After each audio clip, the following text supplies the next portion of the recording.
हमारा control box है, ये हमारा पंप स्पीड कंट्रोल है, जो लीटर पर सेकंड हम सेट वाटर का फ्लो सेट करना चाह रहे हैं हमारे पास यहाँ पे आएगा। अब इसका तरीका इस्तेमाल क्या है, सबसे पहले आप ऐसे ऑन करना है, सबसे पहले आइसोलेटर को ऑन करना है, जब तक ये ऑन नहीं होगा सिस्टम सारा ऑन है। आपके पास ड्राइव रेडी का ऑप्शन आ जाएगा, तो ये ऑन है नहीं है। उसके बाद आपने स्क्रीन बटन को प्रेस करना है, उसके बाद आपने इसकी स्पीड एडजस्ट करना है। जब आपने इसको पंप को बंद करना है, आपके पास सेट बटन है, और अगर आप करंट कन्फिग्रेशन जो प्रीवियसली कितने लीटर पर सेकंड फ्लो आपके पास आ रहा है उसी को अचीव करना चाह रहे हैं अगेन, तो आपने जो सेटिंग थी उसी को एडजस्ट नहीं करना है, सिर्फ और सिर्फ आपने ऑन का बटन प्रेस करना है, प्रीवियस सेटिंग को ऑन करना है। नेक्स्ट हमारे पास एंड गेट असम्बली हमारे पास आउटलेट में मौजूद है।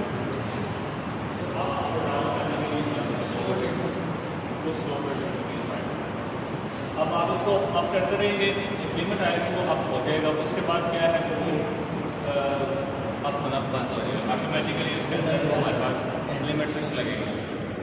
ये हमारे पास चैनल इंक्लाइनेशन सेट करने के लिए स्लोप सेट करें, और जो स्लोप है वो हमारे पास एज अ आउटपुट हमारे पास यहाँ पे इस कंस्ट्रक्टिंग ये एरो शो कर रहे हैं कि जो आउटलेट है वो अपवर्ड साइड पे है और इनलेट जो है वो 0.15 से 25 तक।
Just